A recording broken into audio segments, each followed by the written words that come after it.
Au Québec, la Journée internationale des droits des femmes s'est déroulée sur fond de violences genrées et d'études troublantes qui font craindre des reculs.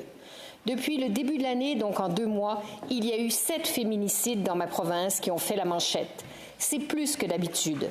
Sont mortes assassinées Sonia Marisela González Vázquez, Marie-Kate Ottawa, Véronique Champagne, Susana Rocha Cruz, Marie Tukalak Ikikuk, Tadjana Désir et la plus récente victime, Danielle Lasselle, présumément tuée à Saint-Jérôme par son conjoint, qui, comme plusieurs autres, avait des antécédents de violence conjugale. Le frère de la victime a eu ces mots.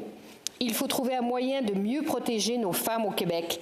Elles méritent plus de respect que ça. » Une autre histoire a glacé le sang, rappelant la série britannique à succès Adolescence, s'est déroulée sur le terrain d'une école secondaire de Montréal. Dans une entrevue à la presse, l'étudiante raconte. Elle était en retard à l'école. Elle marchait d'un pas pressé quand elle a remarqué qu'un ancien camarade la suivait. Tout à coup, il a commencé à la poignarder, près de l'œil, 1 fois, 2 fois. Elle a cru qu'elle allait mourir. L'adolescente ne répétait qu'une chose à son assaillant, « Je suis désolée ». Elle l'avait tout de suite reconnu. Ce garçon, elle l'avait rejeté à plusieurs reprises. La jeune fille s'en est tirée et elle a accepté de dévoiler son histoire pour dénoncer la violence envers les filles. Incident isolé ou symptôme d'un climat qui se dégrade dans les écoles.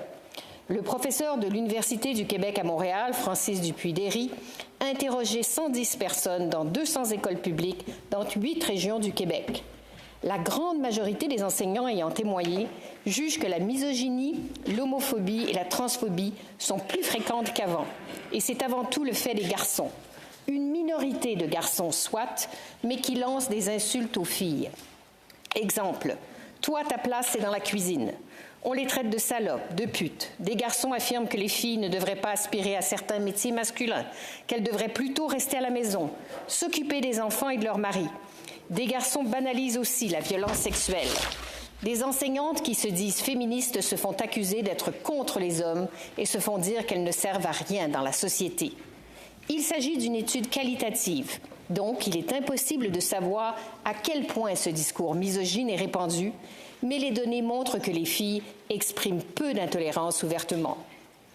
Ne nous fermons pas les yeux sur ces indices inquiétants. Les réseaux sociaux, les influenceurs y contribuent. Il faut trouver les moyens d'avoir un climat sain et inclusif dans nos écoles. Merci.